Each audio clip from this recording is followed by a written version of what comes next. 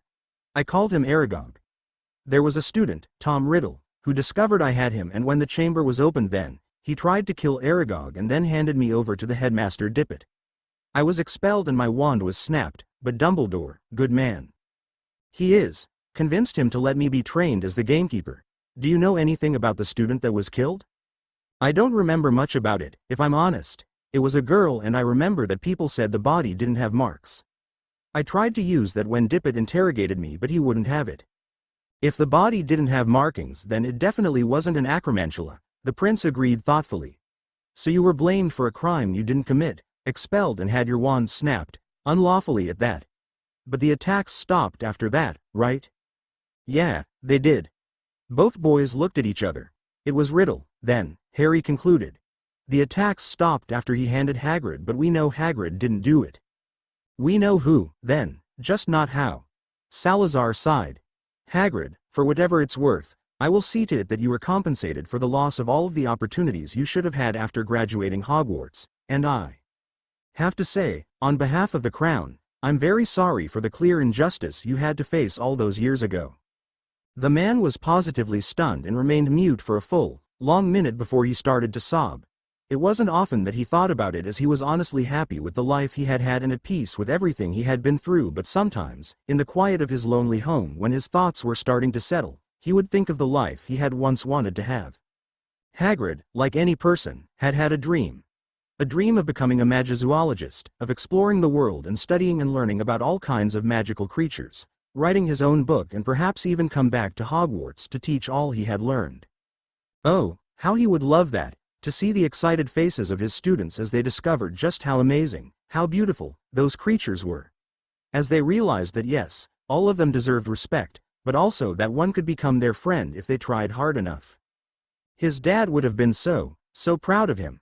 It was for not now, though, so for a moment, 50 years later, Hagrid allowed himself to grieve for that life that he won't have.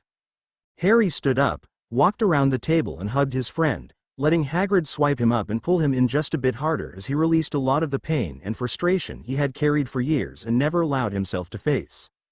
5 minutes later that Hagrid released Harry, giving him a small, pained but grateful smile. The boy returned it, leaning in for another quick hug before going back to his seat. A comfortable silence fell among the group, which was broken short when there was some knocking on the door. Hagrid grabbed his crossbow and went to open the door while Harry hid under his cloak. Salazar didn't even bother. The revelation of the injustice against Hagrid left a sour taste on his mouth and he was desperate enough for some form of release. If even Snape or McGonagall had walked through the door, he would have chewed them out if they so much as looked at him wrong. Fortunately for them and thankfully for him, he got a much better fish.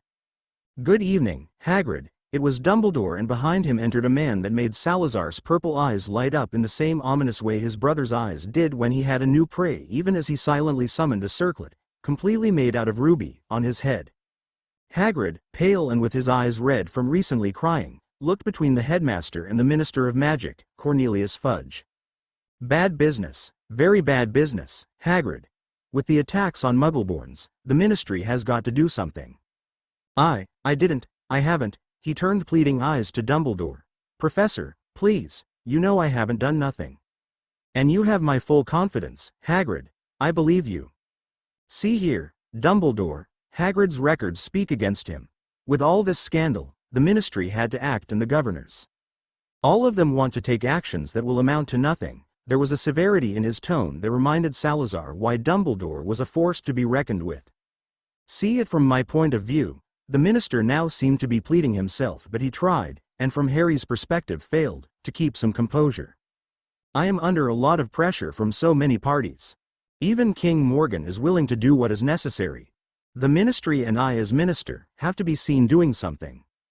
If it turns out that the culprit isn't Hagrid, then he will be returned with a full apology, but for now, we will have to take him. Salazar's eyes had widened in rage at the mention of his brother, but now his nose was almost flaring in sheer fury.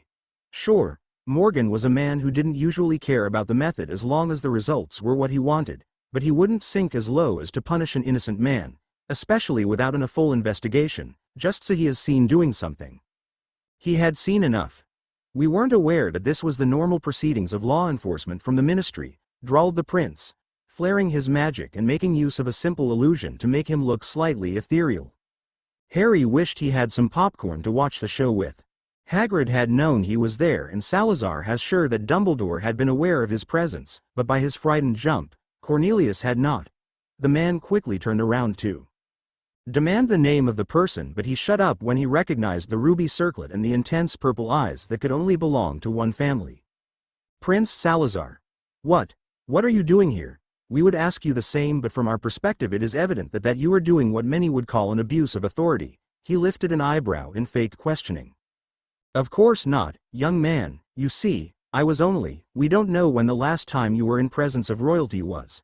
But let us remind you that when we exercise our power you will always refer to us as protocol demands. Harry almost whistled at the severity of his voice. He could almost feel the capitals on the royal we. Harry had to admit, that was hot. The minister, if it was possible, paled further. Yes, your highness. I also find it ludicrous that you claim you are coming on the king's orders when my brother has already tasked me with the investigation of the chamber issue. And what's more, you come bearing his authority in order to incarcerate an innocent man, as if he hadn't already been humiliated enough when he was only a child. But, your highness, you have to understand. Oh, I very well know your train of thought, Cornelius. Hagrid was accused of opening the chamber 50 years ago, so surely he must be doing it again, right? I can easily throw him to some ministry cell or even Azkaban for a few months while things calm down and then release him, offering fake platitudes to the public about the unlawful jailing of an innocent man. Aren't I right, Cornelius? Despite the mocking, his voice hadn't go beyond a minimum level of cordiality, and even then Harry heard the venom in his voice. Get out of here, minister. I have already talked with Hagrid, and not only has he explained himself to my uttermost satisfaction, but I have also learned that his expulsion 50 years ago was unwarranted and the snapping of his wand illegal since he was innocent in the first place.